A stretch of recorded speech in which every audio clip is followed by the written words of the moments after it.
Welcome, Leah. How are you? I'm great, thank you. And thank you for inviting me on. I'm excited to talk with you today. Oh, I'm absolutely delighted too. I thought I'd introduce you by just picking up the book that I bought while we were in England and Um, just reading a little bit. So, Leah is wife to Dave, mother to four children, and a long-time home educator. Leah speaks, hosts podcasts and coaching sessions, and runs workshops sharing the Charlotte Mason approach. She and her family live in the West Midlands, England. How's this is that for, true. for a very quick introduction? It's very basic though. Great. What else would you It like to is. tell people? Yeah, it is basic. And also when you send that to your publisher, it's quite early on in the book process. So obviously Modern Miss Mason has been out a couple of years now. I'm about to launch a lot of new books next year. So yeah, and you know what it's like, life changes very quickly and family grows and develops. So since that little bio, we still live here in the Midlands. Our little house on the park. And but I have actually just recently wrapped up my full-time home educating career as a home educating mother. So I've got adult and teenage children, and so ending a very long, wonderful period of giving the majority of my time to that has just shifted. And so I've been through a big transition this year of changing I'm writing, which is a privilege, but changing my focus of what that looks like. And yeah, but it's exciting. I definitely felt quite sad, and that's probably possibly a whole other long conversation about for mothers who would go through that. But it was such a beautiful and important part of my life that I've just let myself grieve it a little bit, really. But I'm proud of it. I'm proud of those the years, the days, the moments. They really are. They were a privilege, all of them. So yeah, that's the biggest update since Modern Miss Mason came out. Oh, that is quite an update, isn't it? I mean, metaphorically speaking, it is a whole new chapter in your life. Absolutely. Quite Yeah. exciting. Yeah. Quite exciting. Yeah. Yeah. Very. Well, I'd like to go back over some of your homeschooling years. I was so excited to find out that there was some up-to-date Charlotte Mason approach education helps out there for the mums. And when we were in England earlier this year, I was looking and I was Googling for homeschoolers Tame because that's where we were staying, homeschoolers Oxford. And I was really, really struggling to find. I thought, I know there's homeschoolers in the UK. Where are you all? And then by a wonderful accident, I came across Roz Mm, and ended up interviewing her. And she said, we don't really call ourselves homeschoolers in the UK. that's right. We're home educators. And I thought, That's right. You were Googling the wrong thing, yeah, exactly. essentially. Yeah. Yeah. Yeah, yeah. So Yeah. that was a good lesson for me. But of course, via Roz, she encouraged me to get in contact with you too. Oh, bless her. So I went straight out and ordered this book when we were there, came home and devoured it. I've got Oh, I've got pencil marks and underlinings and everything oh, all that's so over it. lovely. And I found myself remembering a lot and going, oh Mm, yeah. And I love, love, love, love your book. And thank pretty you. soon I'll go back to it and we'll talk some more about round you did that. But can we skip back to your beginning of homeschooling? And can you tell us, did you always intend to use the Charlotte Mason approach, you and your husband? So my journey into home education really it came out of a time before I was married and had children. I was studying for a year in the States, and I discovered what the Americans call homeschooling. And I met homeschool families as a young woman, and I was in my early 20s. And I described at the beginning of the book, but just I met the children first and thought, wow, who are these incredibly articulate human beings who are actually engaging in a conversation with an adult? Discovered they were part of a home educating community in the state where I was studying. And, really, I always say the seed was sown there. I remember thinking, gosh, what an interesting way of life to be able to spend those days with your children and I've always loved education. I've always loved learning.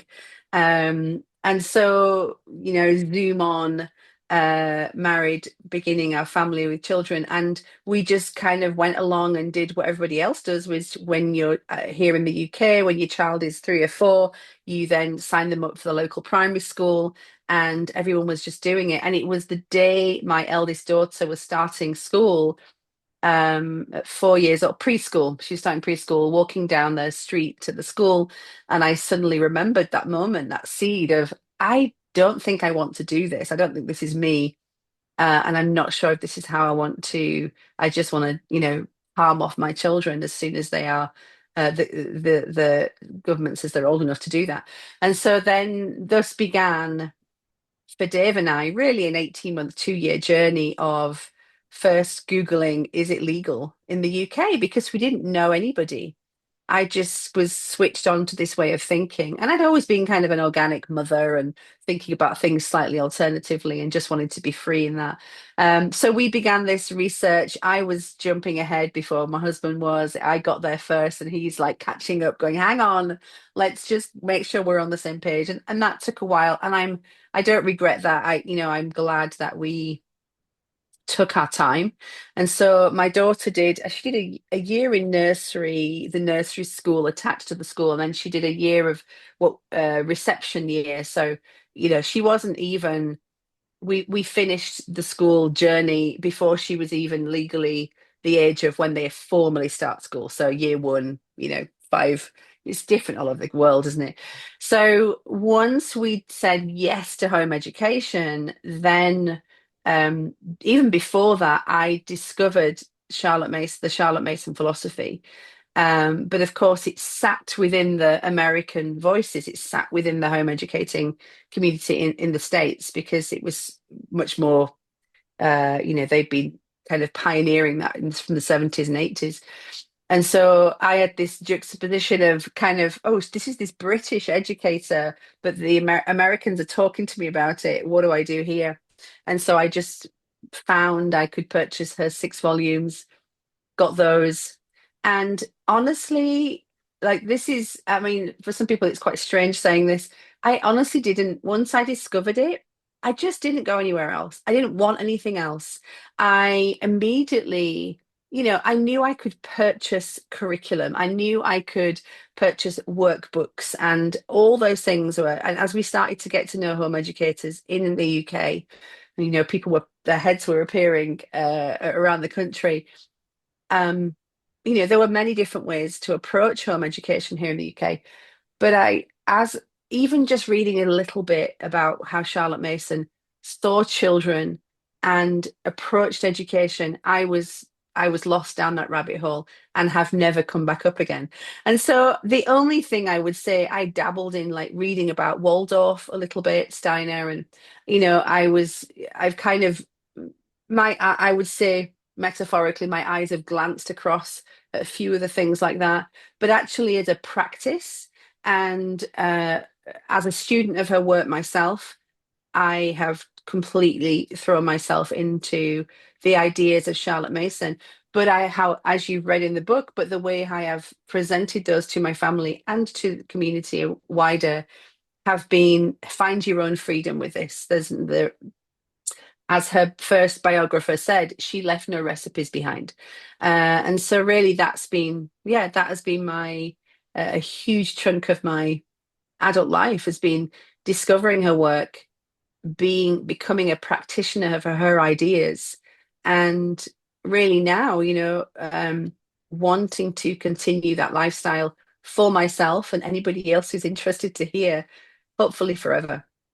It's not something that's confined to I was going to say to a schoolroom, but we don't really have those within the home educating thing. But it's not something that starts when your child it's 5 in New Zealand, which is the common age to Okay. school, and finishes at the end. Once you've been in, it becomes a lifestyle, doesn't it? That Yes, it does. Yes. Yeah, yeah, absolutely.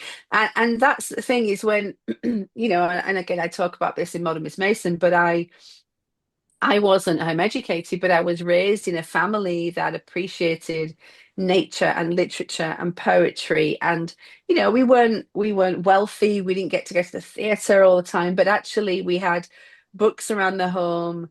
Um, I saw my mother, this beautifully creative person who just made the best of what we had, and we were always outside as much as possible. And I remember in the village we lived in growing up, we at the end of our street there was a huge forest and ancient woodland. Again, I talk about these things in the nature chapter, um, and just even without somebody trying to make a lesson out of it or pointing everything out and I didn't know the names of things. I just knew I loved it, and I knew that this was an important part of life. And so that was the foundation of my childhood.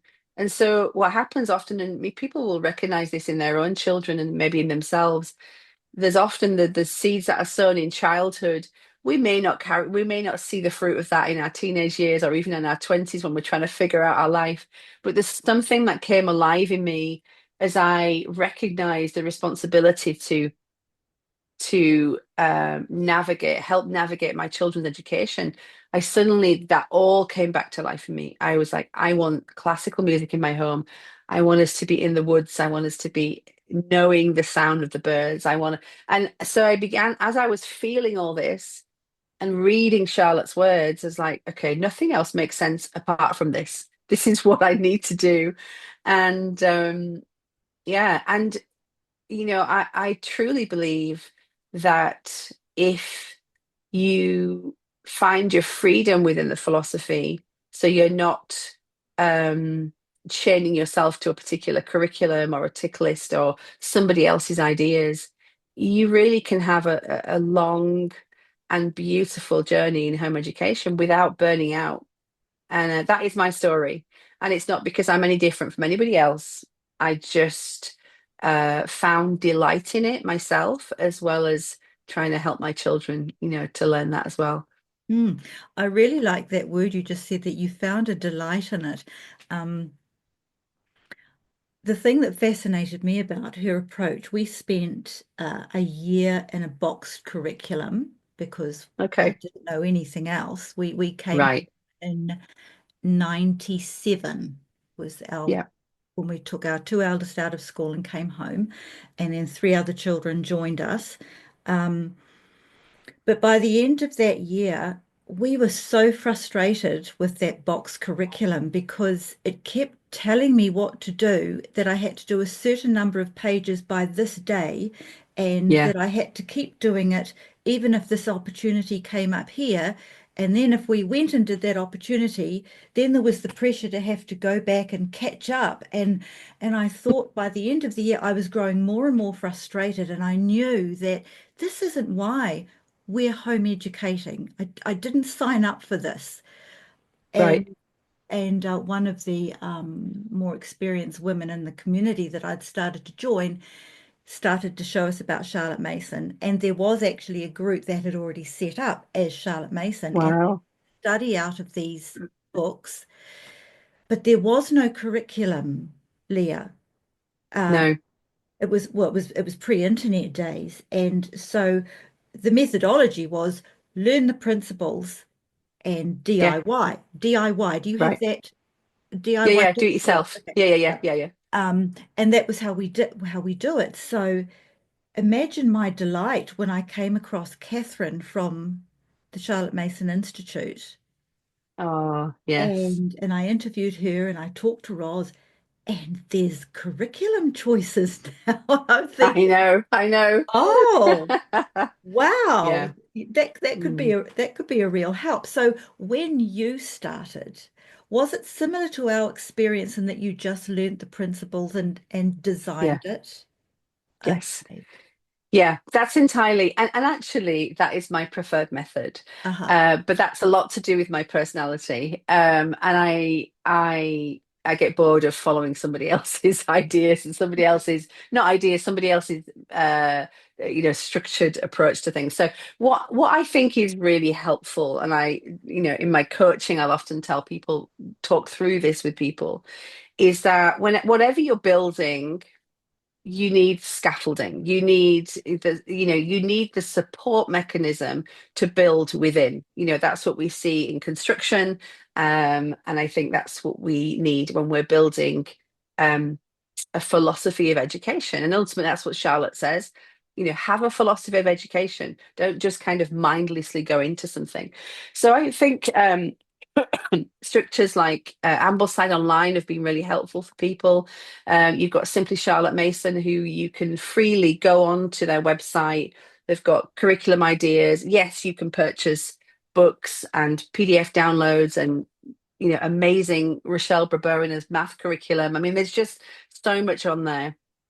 Um, but ultimately, what I like about the philosophy at the heart of it is that if you can grasp what a living book is and a living resource, Mhm. and you can learn the art of narration, you really have the core of the philosophy down. I mean, so if you if you know nothing else, and if you and I like to imagine, um you know here in the UK, it's very different. I don't know much about Australia and New Zealand, but I know in the States, um, they seem to have larger budgets for home educating resources. And here in the UK, we just don't, that's not our experience. We're generally single income families, and if you've got large families. So we're looking at being quite frugal. We're looking at money saving ways all the time and the community, the Charlotte Mason UK community, we've always, we sell and buy books to each other, and we swap books to each other. And so our emphasis was always, hey, let's learn to recognize what a living book is. So you can go to a secondhand shop, you can go to the library, and you can find what you need. And let's learn and create a habit in our homes of narration, and then let's figure it out from there. And so that's really the root of many families here in the UK, and that was the same for me. I didn't have the money to be buying expensive curriculum, brand new books, brand new. If I had extra money, I was buying art, like nice brushes and watercolors and good paper, rather than somebody else's list of books. So that's really where we started, and kind of I love that homegrown culture of the philosophy here. But saying all that, I have definitely learned over time from working with many mothers and families, is um, a, a lot of what you'll find and see with me is to do with my personality. And so I don't like to be told you need to do. So what you were just explaining there, like if somebody said you've got to read this many pages by this date, I would never match that. I would never meet that goal.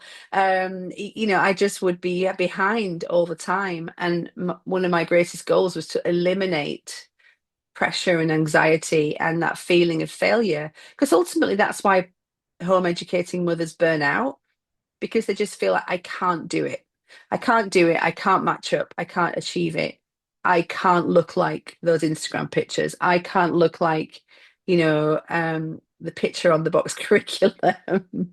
And you don't need to. And I think if we change as people, if we as home educating parents, I talk at the beginning of Monomus Mason about this concept, this word nafas, which basically means breath.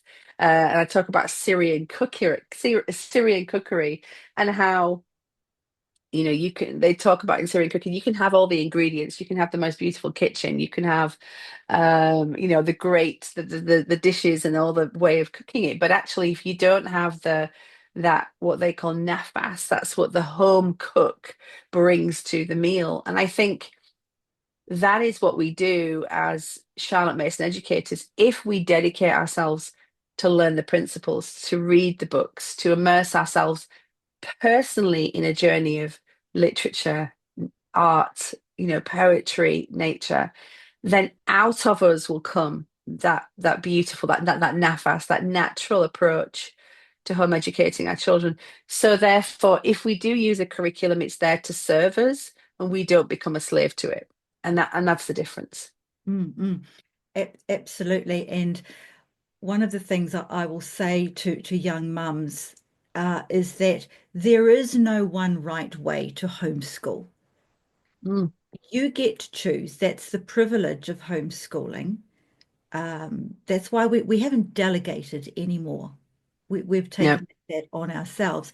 And when you hinted at the beginning of this little area that we're talking about, it's actually got more to do, I think, with what's going on up here. Yes. And Mm, that's an important place. You've already mentioned about personally teaching yourself through great literature. It isn't just about your children. mm, There's a lot to be said about the importance of girding yourself in confidence and in faith. right. You are actually the best person in the whole wide world to know what's best for your children. So if you're feeling Absolutely. a lack of confidence or fear in that, then that's a really good sign you need to work on this because it will help set you free over a period of time. Cut yourself some slack and be gracious because our default modality is what our culture has been telling us for years. Right. And they've also told us that we're supposed to leave it to the experts, which is Right. which is a lie. Mm, And all that has to be completely. undone. And then reading those, especially the Charlotte Mason principles, she builds that confidence back into you that absolutely you can do this. And here's how, Yeah. darling girl, here's how you Right. do it. Yes. And she says parents need to trust themselves more. Like just trust yourself more. Trust your children. Trust the child, that mind to mind experience of what you're offering, and trust yourself. And yeah, I think that I think people often will. I mean, I've seen this so often with friends and coaching clients. They will know all the right stuff, but then they will fall back on, oh, I can't do this. I'm just going to buy a workbook or a worksheet, going to print off some worksheets.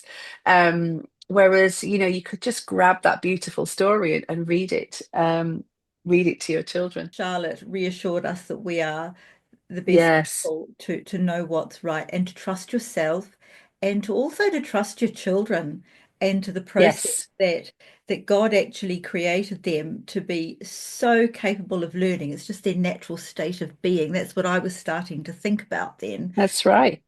And your child is actually going to learn in spite of you. So Yeah, they will. And so if that's the case, why not? Present a feast. Why not take that time to really research and think about the books you want to read and the places you want to go to and the music you want to listen to? And yeah, I think it's amazing. And because children do learn, they are hungry for knowledge. And mm, yeah. mm. I like that there is the choice for families who are keen on the Charlotte Mason approach because I'd hate to think that a mum who just didn't have the confidence to be able to put something together left the whole thing behind and then just went off and bought a box curriculum. So I do like that we have choices now, much more than what we ever had. And if there was a time when you were just struggling with some burnout or depression and it was just simply easier, we're just going to work on this book today. I think that's a valid thing too. Yes, and I think that's right. I think sometimes you've just got to say, part of what I often say to people is the most freeing thing that we can do if we're feeling stuck is to recognize the reality that we're in.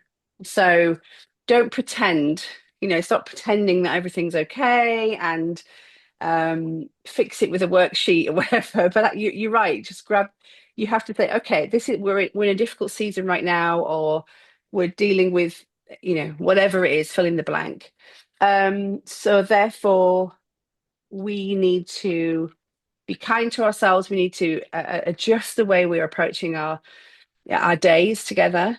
And so, yeah, we'll just grab that basket of books. And even if we just get through one reading a day, we're going to be fine with that. And yeah, and I think that's really liberating, actually, if you can see that is still good learning and it's still rich and you can still have amazing conversations Mm. from that. I think it's really important. We definitely did that a lot. That's good to hear. That's really encouraging to hear because I think the younger ones in the early years especially are very concerned that they do it right and that they don't want to get it wrong or ruin their children or prove to everybody what a really dreadful decision this actually was. I remember going to a homeschool conference in my earlier years, which incidentally I regard as career development. And he said, Absolutely. if you're having a bad day and the kids might be sick or they're grumpy or you're not feeling the best, he said, don't worry about it. He said the day that he realized and stopped fighting with this obligation to keep going when the children were, it just wasn't working. And he said, I just put the whole lot aside and we got a really good book and we sat on the couch and he read. And what a difference that made. And I remember sitting there. It was one of those times, like I know exactly when the Princess of Wales died. I know where I was and what shop, etc. I could take you to that seat in the auditorium when he said that. And I just stared at him and I thought, you're kidding. I can do that. I'm allowed to do that. Oh, wow. And so I think that's a really freeing thing to tell the mums. Just go and pick up a good book. If you feel like your life's turning to custard, just go and get a Yeah. good book. Absolutely. And my friend who wrote, I don't know if you've heard of Exploring Nature with Children. It's a lovely nature curriculum, but she always says she has the antidote for kind of a tough day at home, and she has this whole thing about being outside. And part of that is just, grab a book and then put the kids' wellies on, as we call them here in England, Wellington boots, and grab a snack and maybe a flask of tea or hot chocolate and go outside and then come back and have a hot chocolate and read a book, and that is also home education. And it's actually, and I think our children seeing us at peace, I think the worst thing we can do is and we think we're fixing it sometimes by suddenly grabbing a workbook, or let's get through this and let's no matter what's going on, let's tick the boxes, let's make sure we do it. And all they're looking at is a stressed out mother who is trying to meet somebody else's expectations. Ultimately, I don't know if they would be much learning going on at all. Whereas if you just took a deep breath, grabbed those beautiful books and maybe went for a walk or whatever it is, actually your children, they're learning from your response. They're learning from the atmosphere of your home is one of the three instruments of education. So ultimately, we create that by our attitude to all that we're doing. And so that is sometimes doing the simple thing, but doing it in peace is a really big learning tool for our children as well. And that was a huge breakthrough for me. I remember in those early years of just, I don't need to be living up to somebody's expectations, somebody else's expectations, and stressing out and getting through everything. And once I learned to relax into it and make it my own, I realized, okay, this is what atmosphere is all about. The values that I've chosen to hold and deem as important, and one of those is a peaceful home, which comes from me. Yeah. No It just, pressure there. I know it just took me straight back to I remember coming across this article about how to fix arguing children, etc., etc., when they just weren't happy. And do you know, it told me that it was I had to settle myself because that was why that and I remember thinking, but that isn't what I wanted to read. It's about what my children are doing wrong, not me. And that was a really hard thing for me to come to terms with that I am the mother that sets Yes, the tone for the that's right. atmosphere. And I wish I had more of that reassurance from more experienced mothers earlier in the piece. I kind of grew into that as the years went by, but I was so tense in those early years, so worried. Mm, mm, And I think that's probably more than the academics, that getting that kind of attitude across is, yeah, it's just that's your skeleton that you were referring to, the yes. skeleton. Yeah. Yeah. And I think that as well, if you think about, especially with young children, when you're first starting out the first few years, and if they are comfortable in a peaceful atmosphere of the home, and, I remember some mornings the children would be so deep into a game. Um, and I had a plan for the morning. I wanted to kind of have this list of things and these books I wanted to get through. And I remember just watching them playing together, imaginatively, being really creative, and just really stopping myself from stopping that to start my plan, and just giving myself the freedom to say, no, just let the game continue. Let them play. They're playing beautifully. I can see there's so much learning going on here. And when it naturally comes to an end, then I will shift their attention to the table or to whatever. And that again is very liberating, because many mothers feel like, well, it's 9 o'clock. We should be around the table. We should have this. And yes, the rhythm is really important. And I definitely had a beautiful rhythm that I stuck to as much as we possibly could. Um, but then you start to hit, older childhood and teenagers, when they need to sleep a bit longer, and you just slowly adjust, don't you? You think, okay, if I lean into them, it's very nurturing and very loving and very honoring of the personhood of our children.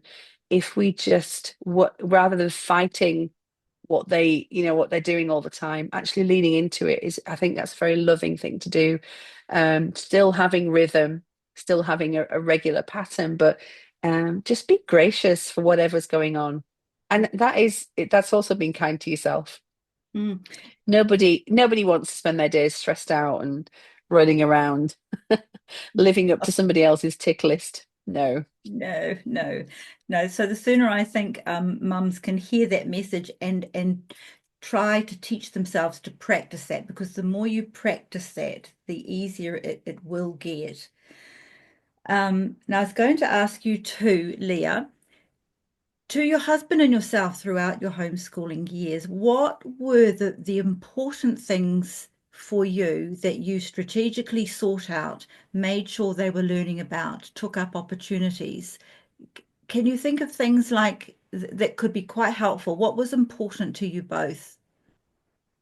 Yeah, I think really what was important was a spacious education. So, we generally had a kind of foundation of subjects um, that would be the core part of what I planned every summer. And good literature. We'd have science in there, and history, and geography, and map study, and we'd be lots of biographies. And for us, the Christian family, discipleship was really core to who we are. And that often happened around the table, around just doing life together. But our children, for us, a core value of our home and our marriage and our family was that is our faith. So that we started the day to reflect that with scripture, with prayer, with worship. Um, so that was core for us as a whole family. But then we wanted to create opportunity for our children to get to know other people and what they did as well. So we always had, we again, a core value of our family is hospitality. So it's not a curriculum list, is it? It's not something you can buy in a box.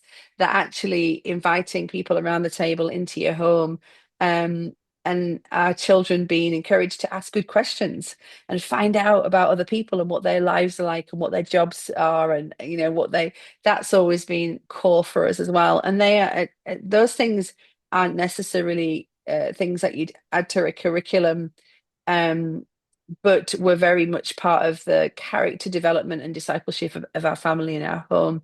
Um, and yeah, I mean, we're both, Dave and I both are artists at heart, really. We've both reflected that in different ways throughout our life. So creativity is really important, and that, neither of us are particular art teachers, but we wanted to expose our children to the world of art and creativity and beauty. And so taking them to galleries, lots of time in nature, just they all, even into their adulthood, they will text and go, look at the sunset, or have you seen the moon tonight? And, they want to go on great adventures. My son has just converted a van and he went to Wales at the weekend, and this is like we're almost in winter, and he was swimming in a waterfall.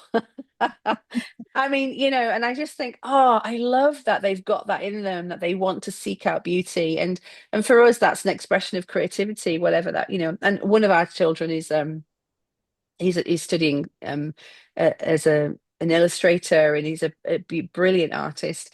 And so that has kind of brought itself out. But for us, no matter what profession they go into, no matter what life they lead, creativity is in all of us, and we want them to be able to see that, appreciate that, and express that. So whether they're an accountant or they are a film illustrator, that actually we can seek out beauty and we can make it and we can find it. So that's definitely in Dave and I a lot. Um, and so that will come out, and it's not just again, it's not just the day-to-day learning environment, but it's the way you take holidays and where you take your children to, and the conversations you have. And yeah, there's again, that's why we have these three instruments of education: atmosphere, discipline, life, because it's not just about the book work, it's not just about the planned, this is what we're going to do Monday to Friday, but it's about a whole life. And that's definitely what we found with our children. Mm. Yes, the whole life, setting yourself free outside of that the concept of the world as your classroom is Mm, something that we learned the freedom of that so that you could go, well, today's a beautiful day. We're going to go down to the beach and we're going to do marine studies, yes, absolutely. Yeah. which, Yeah.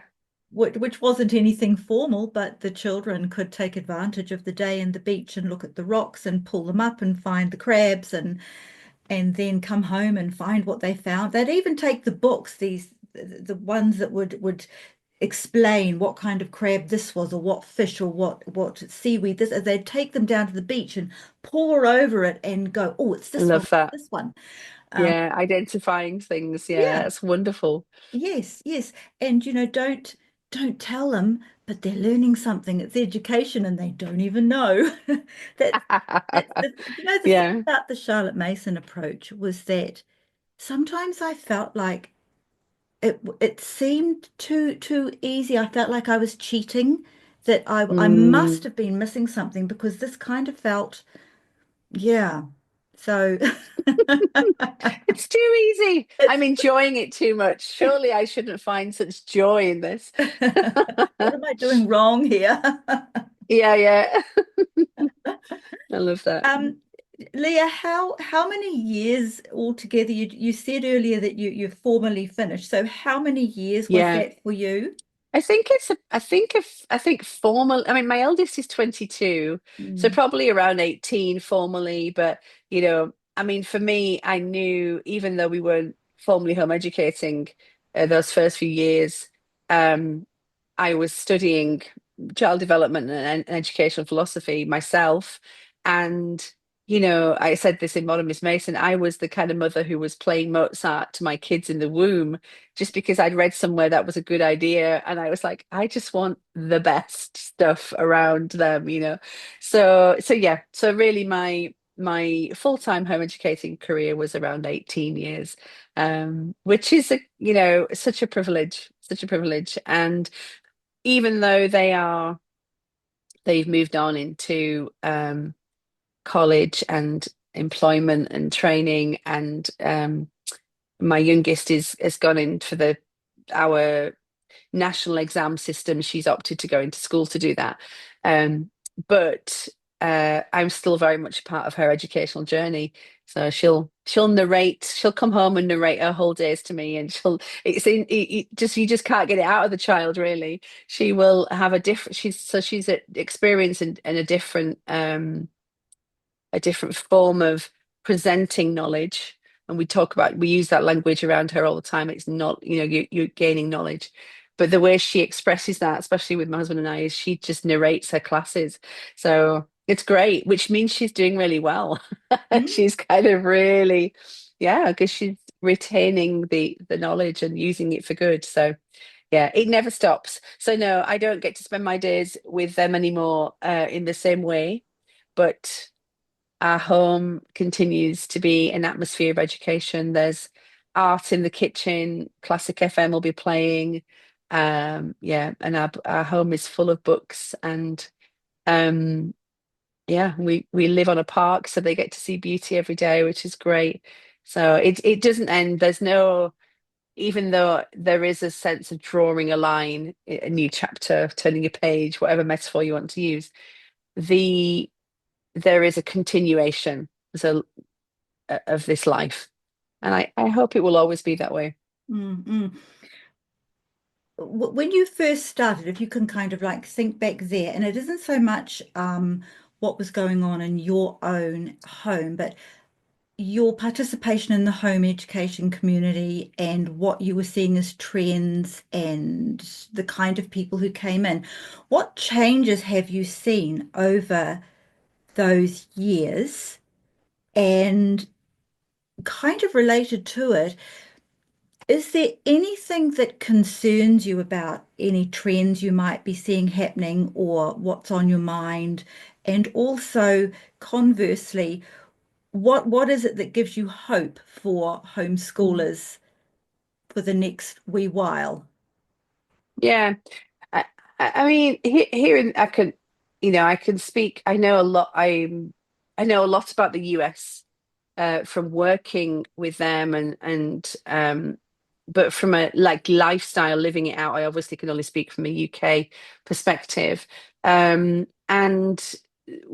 the communities have grown through just genuine relationships and shared interest in our children learning together. I think the UK community have been pretty consistent in their values and the way they've expressed themselves within the Charlotte Mason philosophy. So very much like I was saying earlier, yes, some people, there, of course, I can't speak for everybody. There are definitely people who follow a curriculum, you know, use a particular plan and love that, find great joy in that. But the general feeling and kind of trend um, is crafting your own curriculum. So learning the principles, reading her work, and then as a shared mind, kind of like, okay, what books are you reading for this? Can you recommend a book for this? And so the Facebook community, the UK Facebook community, which has grown hugely over since 2013. I think I started that. I've actually passed it on now.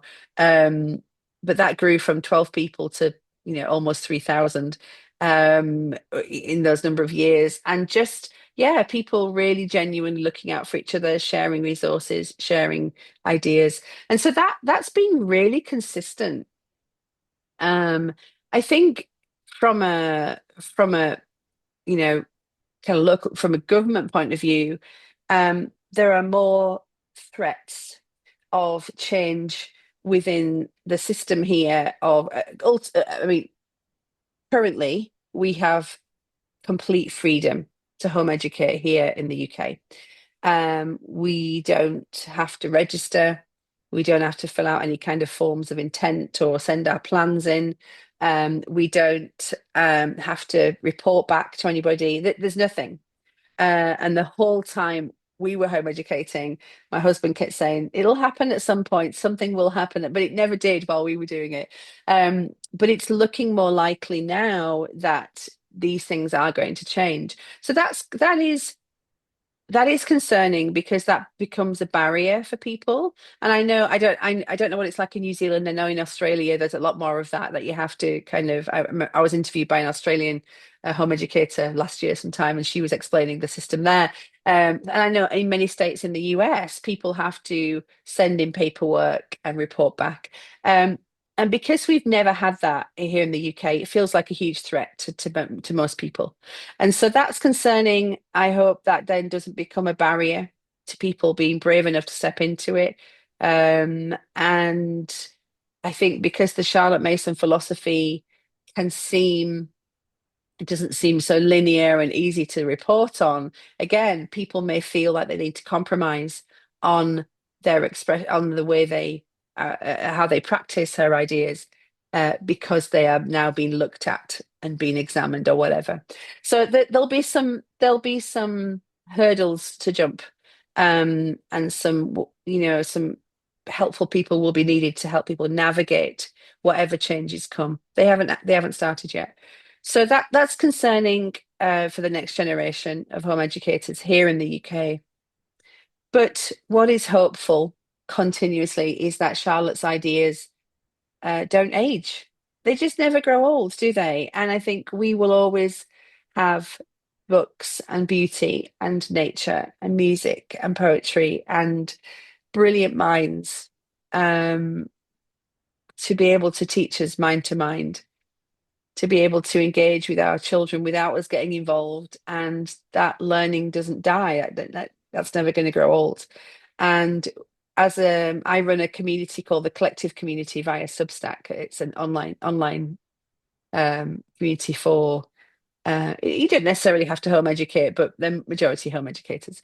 And we have just read through all six of Charlotte Mason's volumes over the last 12 months. So last night was our final volume six, the second half.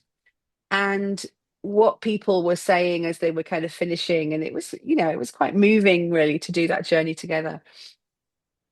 One lady said, there's her ideas just, they're so relevant today, 100 years after her death, and they are so poignant, so relevant, so real. That is incredible and so unique that we can. Yes, some of her wording is archaic, and we wouldn't use some of their things, but actually, the heart of the philosophy and how we view children, how we view education, um, is just as important today as it was back then. And so that's really hopeful. That's really liberating. And so let's get these ideas out. Let's keep sharing. Let's keep sharing. And what is wonderful, as much as I'm not a, box curriculum, follow this, buy this. I do try keep life as simple as possible. I love that there's so much available now to help people do that journey. Um, for the children's sake, is still a bestseller. It's still, it's still outselling Modern Miss Mason. I'll get there. No, not really. That's not particularly a goal. I think that, that is a Charlotte Mason classic that is beautiful. But I did have a look the other day. I was like, wow, this book, it is still selling really, really well. Um, because ultimately people want that authentic, let's get back to basics. Where did this start? And that was published in 1984. Mm, mm, mm. So I actually can't remember the question now. I just kept talking, didn't I? Oh, I was asking about what you had seen change. Did you Yes, see any yes, yes, yes. Yeah, hopes? that's right. Mm, mm. Yeah, But yeah. thinking about what you said about you're sensing some government Well, requirements. yeah, they will happen. They are going to happen. They're Yeah, talking yeah. about it then? It's almost, I think I'm not I need to be more up to date with it. Um, but no, it is happening. I mean, we've, as a home educating, voice, we fought tooth and nail really, and done that very well. Um, but the new government who have come in they are going to make changes. I just can't remember the timeline of when that's going to happen. Yes, Yeah. we watch with interest what your new government is doing. Yes, aren't we all? Yeah. Yes, say Uh, no more. Mm. mm. It is ironic because whatever they use as the wedge to drive this change is going to be not much more than gaslighting, because at this point in the home education history in the UK, you have got so many resources and data that you can pull from to demonstrate the Yes. validity of the Yeah. lifestyle. So Mm. that would take some pulling together. In New Zealand, Yeah, and it's hard. I mean, data wise, people just don't because I mean, the government use and home educators often use the phraseology of being under the radar, which government don't like. That's not but they're not hidden. And yes, people are just getting on with their own lives. So it is difficult to pull data together because nobody's sharing about themselves. There really isn't that there. Um, there's data on children who are not in school, who are not registered, and etc. etc. But yeah, and I think it's the unknown that is make that's really started to make the government twitchy and nervous. You went many years ago.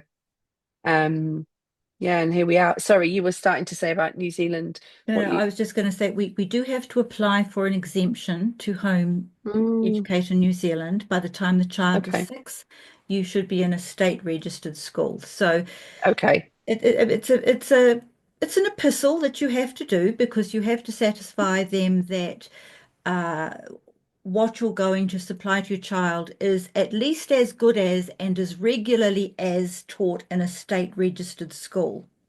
But sure. actually, that bar's quite low.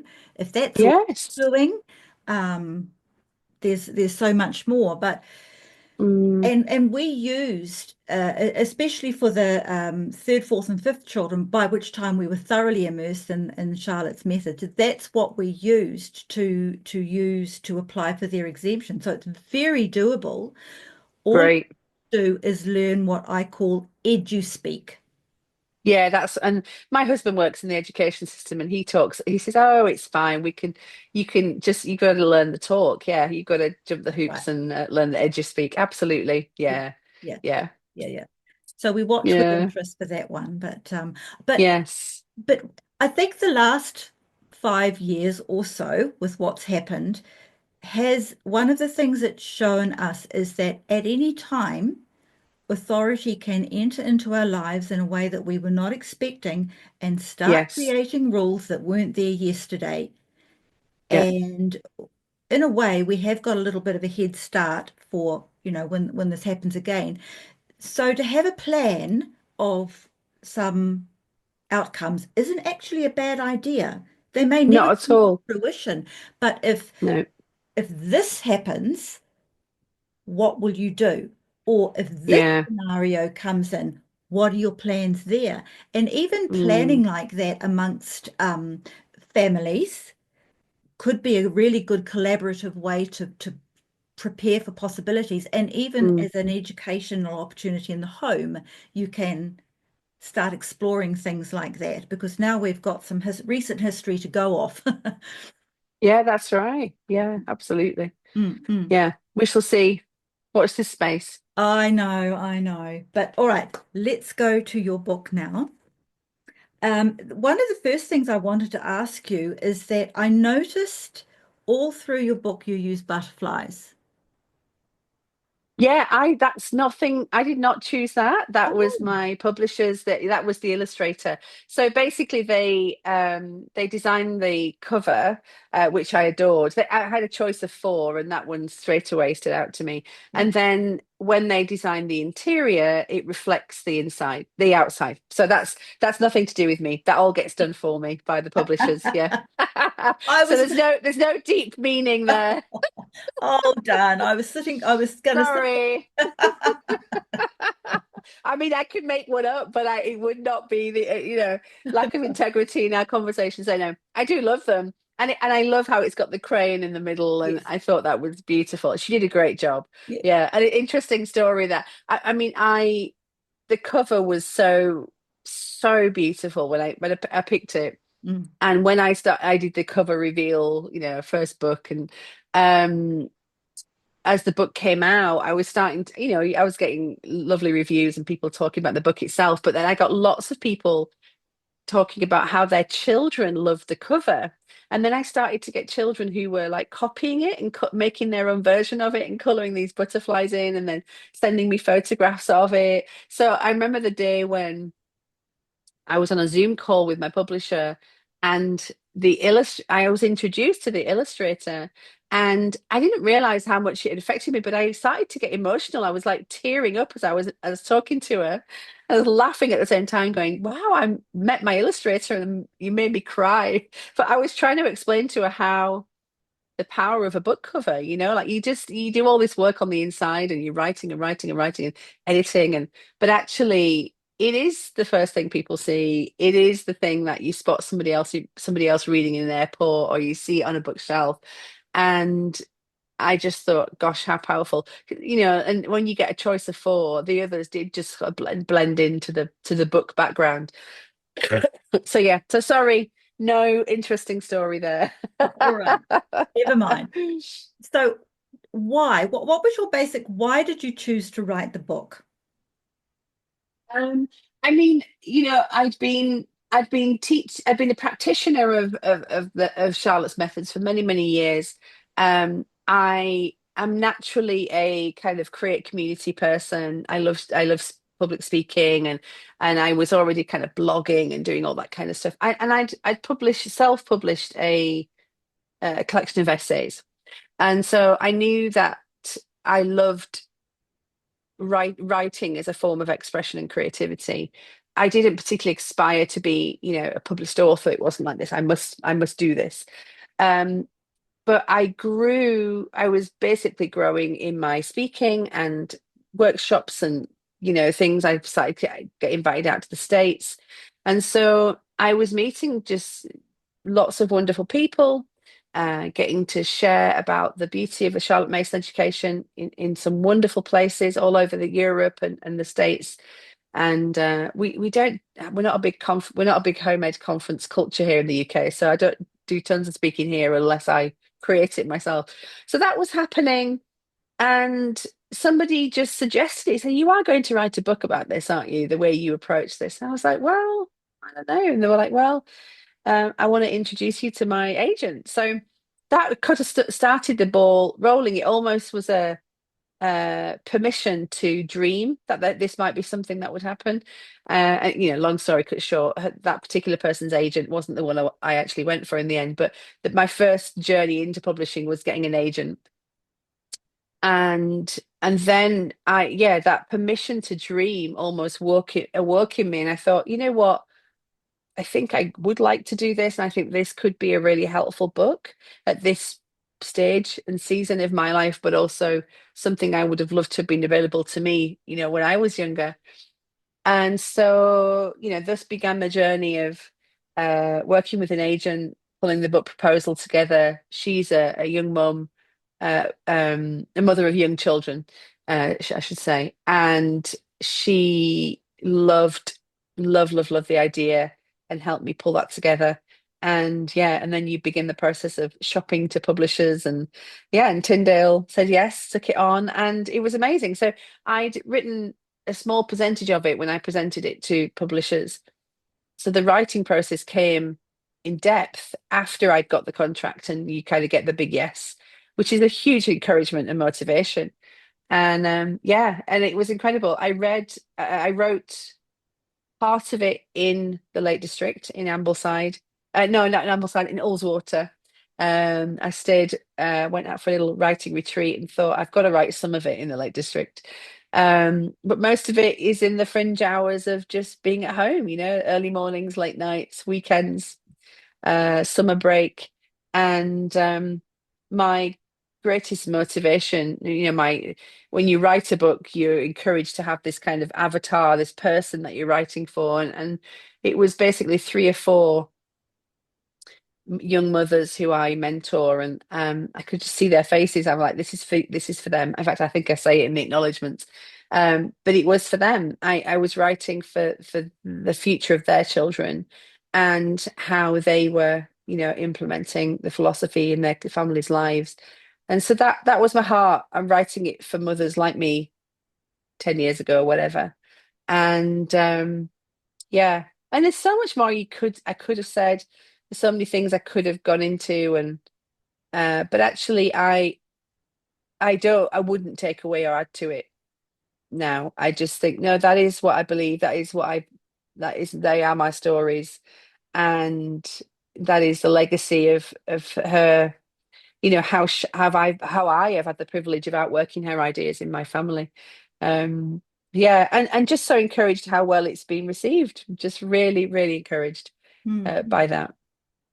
I think it's certainly important for the time when I was homeschooling. Karen Andreola's book became Yes. my companion, and it was such a Yeah. battered book because I would constantly refer to it for Yeah, me too. ideas and confidence and reassurance. Um, Mm, but I was just thinking, I think one of the things I think that's important about yours is that you've written it through the eyes of an English woman, hmm. which can only enhance the way the Charlotte Mason community globally approach things. The New Zealand culture tends to be more like English than Yes. American. So Yes. there's parts of this that make more sense to me, say, than some of the American outworkings in it. Yeah, that's good. Mm, It's mm. good. Um, Can you get it? Can you get it out there? Is oh, it easy? I don't know. That's a good question because I ordered this in the UK. I'll find out Mm, and I'll let you know because yeah. the community here needs to know about Mm, it, and they need it in their books in their homes. What was I just thinking of? Oh, the collective. I'd like to mm. know more about that. I joined it a couple of weeks ago myself because I thought, right, I'm in boots and all. I'm not No. actually homeschooling, but I'm supporting the Yes. homeschool community here in home education, Yes. and I'm in. So Oh, that's wonderful. I'm going to learn my way around it. But Yes. can you explain how the collective came about and how does it enhance the work of the women? It's mostly the mums who are doing the coal face of home Mm. education. Yeah, yeah, How yeah, does it enhance their career? yeah. I mean, I've always ran some kind of community online.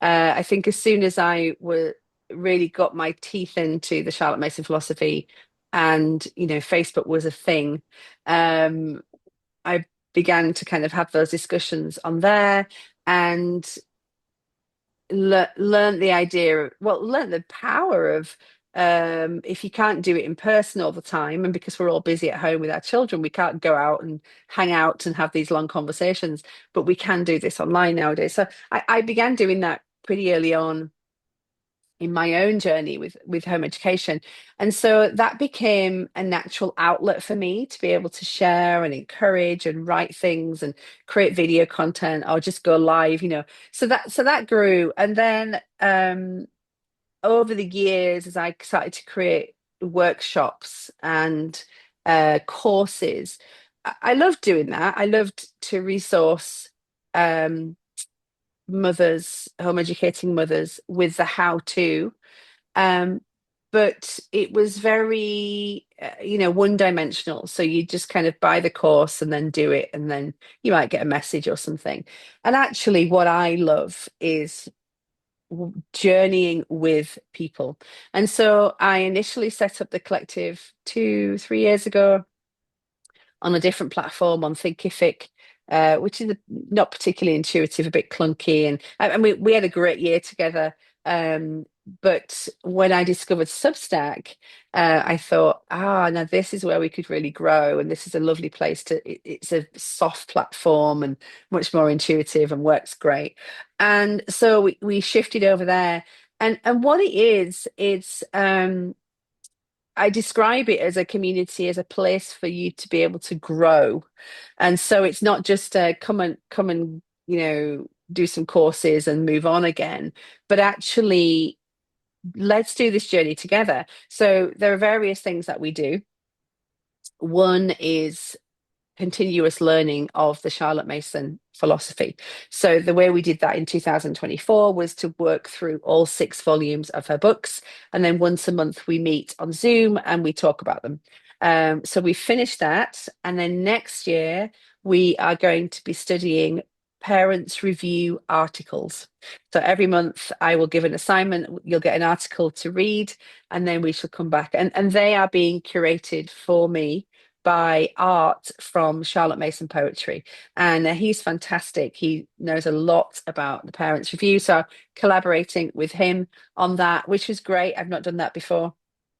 The second thing we do is read. We have a book club, so we read together, and we've read some incredible books. So the past couple of years, between us all, we've read 12 fantastic novels.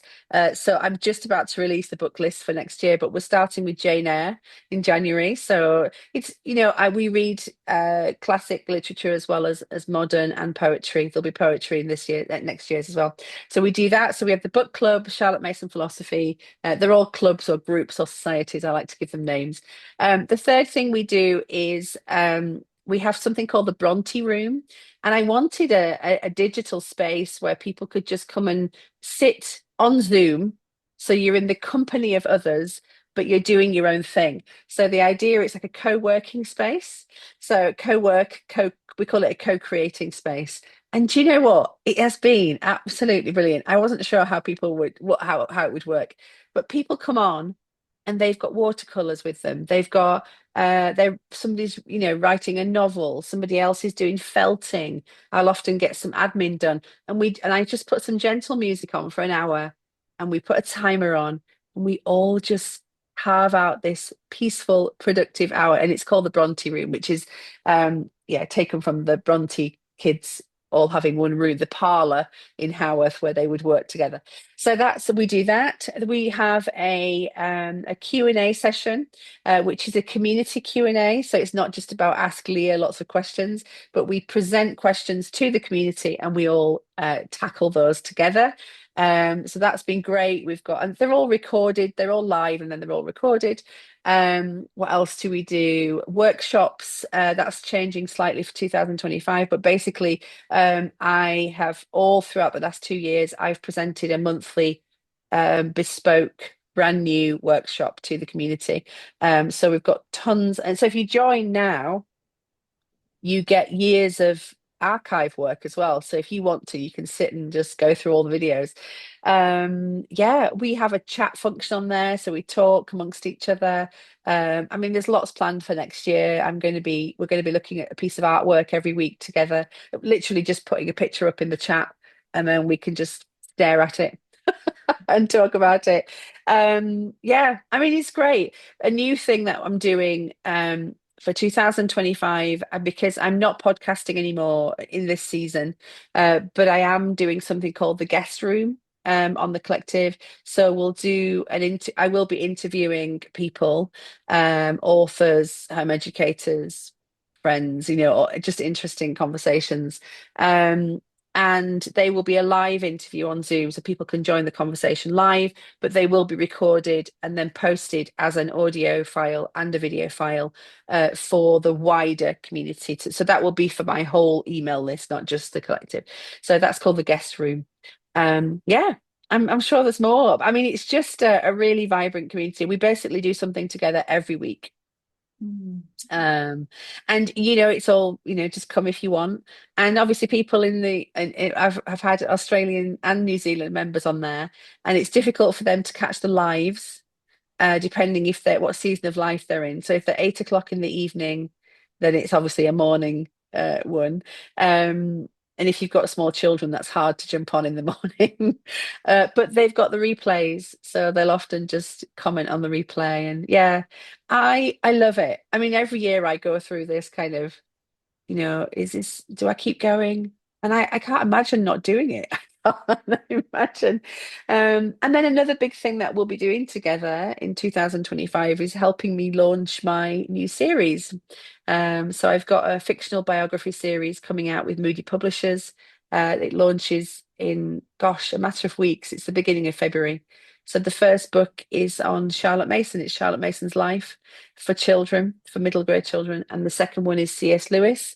And then the third one is on Sarah Forbes Bonetta, who was a West African who was kind of taken under the wing of Queen Victoria. And that comes out in August. So big year for living books. So yeah, that is what we'll be doing on the collective. So we're a bustling, busy community, but there are plenty of quiet spaces if you require that. It sounds wonderful. I'm so looking forward to a bit of quiet space over the Christmas New Year Yes. for me to Yeah. start to explore it and get to know it. And I'm always searching for new ideas to interview people Yes. or monologue on the podcast. And I did see on one of your newsletters that you've got some books coming out, and I thought, ooh, oh, I'd like Yeah. to see these. Yeah, Yes. yeah, Yeah. good for Yeah, you. so you will see, I mean, you'll get, if you're a collective member, you'll definitely get the first chapters very soon. You'll get the first chapters for free, and you'll get all sorts of goodies. So yeah, you get to see them all a bit earlier than everybody else, which is cool. Oh, cool, very cool. All right. Yes, yeah, I've yeah. got one last question for you, Leah, and it's this one. If you could go back in time to your young, just starting out young mum self, what advice would you give her? So I tend to be a little controversial with this with this question because I do get asked this question Oh, because I actually wouldn't change a thing. And that's not, I'm not trying to be arrogant, but because I think the lessons I learned from just figuring it out is what kind of made me who, kind of the outcome. You have to do the journey. You have to do the hard stuff. You have to make the mistakes. You have to find out things for yourself. And just as the philosophy itself, when Charlotte Mason says, what a child digs for becomes their possession, I think it's the same with our home educating journey. You have to dig for it. So, I could go back and say things like lighten up a bit and, um, you know, skip the whole kind of trying to figure out do I do a curriculum or do I tick these boxes? Um, but unless I'd done that, I wouldn't have discovered the freedom that I have. And so I think that I look back at young Leah and I just think, and I look back at what I was doing on little money and a small house and I would love to go back and give her a little bit more and just resource her a bit more. I mean, I'm just picturing myself. I used to write out, poems that we were memorizing on big pieces of paper and stick them on the window at the back of the house, just because there was no space to do anything. But I don't know if I'd change that. I don't know. I think I would just say, keep going, go on, girl, you're gonna get there. And it was very raw. It was very beautiful. It was really kind of grassroots stuff. But I definitely stand by that. That is just as we say it for our children, we say it for ourselves. What you dig for becomes your possession. So if you work really hard in the mud and the mire, if you get your hands dirty and you make the mistakes and you figure it out for yourself rather than relying on everybody else, that becomes your possession. That becomes your story. And that becomes the legacy that you continue to live and lead. And that truly is what I would say. mm, mm. That I love it because it isn't so much what would you go back and change. Yeah. It's coming from an older, wiser woman, and that is the most perfect advice you could give her because she can't see down where you're at right now. No, And to she stand there can't. and cheer her on and go, keep going, girl, you've got this. This is Yes, amazing. yes, Mm, yes. mm, And that's what we need to do for others. Like I often, there's a few home educating mums who I'm friends with, and they've got young children. And some I look at them, I just think, gosh, they just remind me of me. And I could jump in there and say, hey, have you tried this? You could do this way. And but unless they ask me, if they ask for me to for my, they ask me for my opinion or how would you do this, then I'll happily offer. But actually, I think our role as elders in the community are to say, keep going. You're doing a wonderful job. Well done. You know, can I cook you dinner? Can I bring you some food over? How can I help you keep doing what you're doing? And I think that we live in a social media driven world where everybody's telling us what to do. Everybody's got the better ideas. Everyone is saying, do it this way, have your house this way, do homeschooling this way. Where actually what we need is the cheerleaders. We need them saying, no matter what, you'll figure this out. And that's ultimately with our children.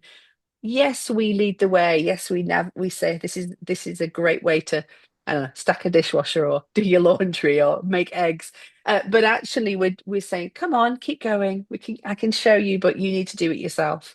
And that's what I feel like with younger homeschool mums. Like I could show you, and I can, what I do in the collective and in my books is like, hey, here's a way that I did it, but you've got to do your way, and I will encourage you and I'll cheer you on. And if you feel really bad one day and you fall and fail, then I can give you a hug and we'll cry together, but you'll be fine.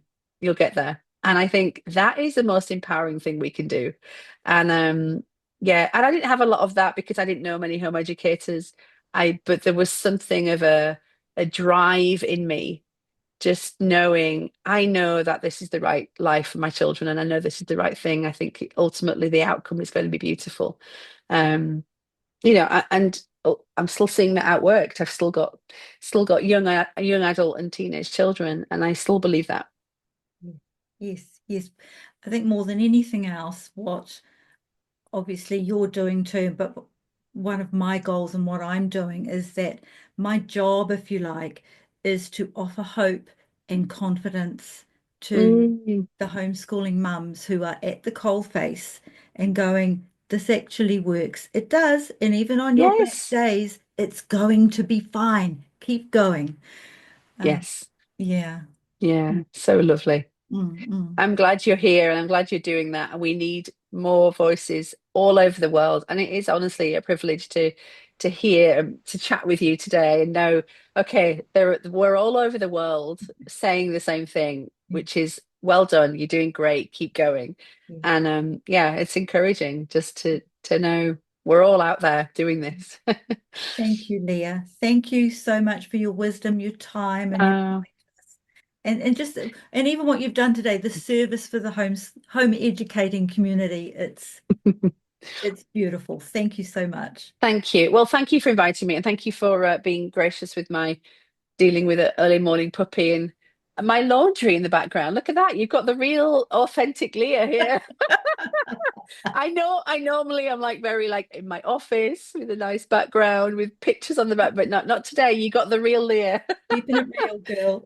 Absolutely, absolutely. So lovely to talk to you. Yeah, you too. Thank you so much, and we'll see you again, hopefully in the real one day. Mm. Yes, that would be amazing. All right. Have a great evening. Yeah. Bye.